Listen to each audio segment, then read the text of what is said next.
Lesson 95. Your rejection is your opportunity.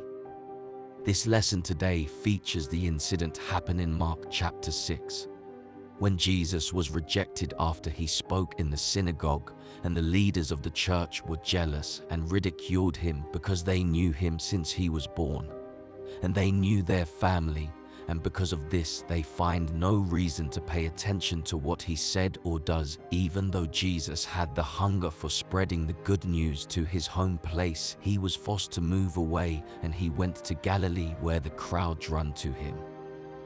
He didn't chase them away, but he had compassion for them, and he saw them like a sheep without shepherd. He never lost sight of his mission here on earth, and even though he had greater authority in Nazareth, he chose humbleness, and in Galilee he chose compassion. No matter what happened or how much opposition you may face, learn from what Jesus did. Never lose sight of your mission in whatever you do, because in doing so you will have greater confidence and focus to keep on moving into a positive direction, because rejections will come and negativity will be everywhere. Most of the time you will find out that people are being negative because they have nothing positive to offer. Basically, they blame others because of their own shortcomings, and it tells them more about them than defining you. Never let people get into your way telling you that you are not good enough, or let people's judgment define you. As long as you are in the side of God and you keep your focus, nothing else matters. This shows your maturity, and you are able to focus with the expectations of the good things coming. It brings you down when you understand you are not accepted. You may feel disappointment and discouraged, and this may affect your day-to-day activities, your career, or your productivity towards your goal. But Jesus insists that we are built different, that we who are called by his name have the mind of Christ, and we do not need to depend on another human being to be in control of our happiness. We should let go of the things we try to hold on to so much in our lives that can negatively affect you. Understand there is more to life in what we just see, and we should keep focus on what is beneficial.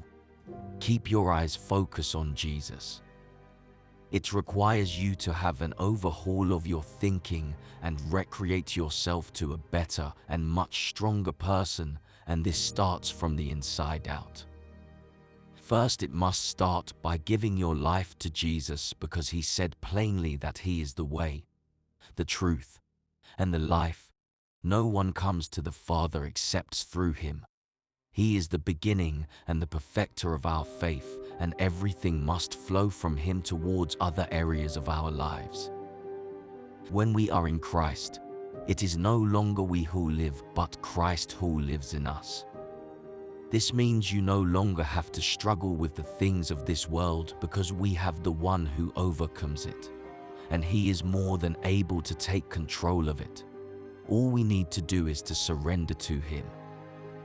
One thing you must understand is that it takes time for you to become extraordinary in all areas of your life. Realize during that time it was not that people followed Jesus because he was a wealthy person giving out money or a famous politician who was well known. He gave something better than money or wealth. He gave you life to its fullest. His words and his actions healed many who came to him and gave you them hope. It took him 30 years before he began his ministry, and when he started it, nothing stopped him until his mission on earth was complete. Your journey is similar. Not that you will take 30 years, but you must let God change you and guide you through his word to become more than who you are, having everything and lack nothing. People who rejected you will hear great news about you of how God has richly blessed you. Jesus said, if you listen to me and do what I command, you will do even better things than this. But ask yourself, who has achieved much better things than what he did? Our minds can never perceive yet the things that God has prepared for those who love him. The tools that we need, or as Paul referred in Ephesians 6, are the armor of salvation that we as believers in Christ should arm ourselves daily so that we can achieve the greater things in life. Rejection is a blessing not because it happened, but because you know that God can change it for your good.